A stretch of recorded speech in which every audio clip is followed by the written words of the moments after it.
Now in Holy Week, we move on to Good Friday. Good Friday doesn't sound that good to me sometimes. Certainly not a good day for Jesus. He's having a very bad day. On Maundy, Thursday, he was betrayed by one of his disciples, by Judas. What a terrible thing. There he is, giving Judas his very body and blood for the forgiveness of sins. And Judas goes and betrays him for 30 pieces of silver. Judas betrays him, hands him over to the Romans, hands him over to the Sadducees and the Pharisees, to the Sanhedrin. And there's a kangaroo court, and they condemn him to death, basically for being lawless, basically for being a blasphemer. He's God, and yet they accuse him of all sorts of ungodly things. Can you believe that?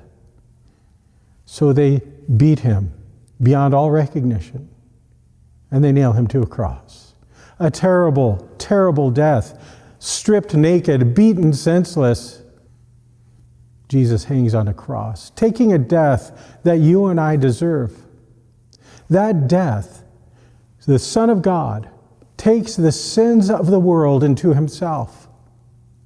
He hangs on the cross, and they mock him, and they jeer at him, and he says, my God, why have you forsaken me?" And they make more fun of him, but he's quoting Psalm 22. There, Psalm 22 lays it all out. Go look it up. It's all happening right in front of them, and as good Jews, they should know Psalm 22.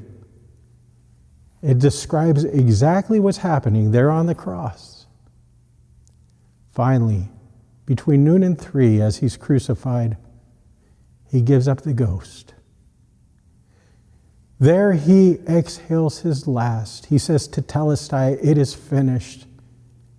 And with that, he inhales the sins of the world into himself, and he exhales his life onto you and me. We have the service of tenebrae, the service of darkness, where we go through this passion of Christ, as we go through his suffering and his pain, his crucifixion. And there in the dark, the candle is taken out of the church, symbolizing Christ leaving the world. He goes into the grave for 3 days. He descends into hell, and he proclaims his victory over sin and death. And we wait. We patiently wait for that day when everything will be arrayed in white, and the Alleluias will return. But first there's Holy Saturday before there's Easter Sunday.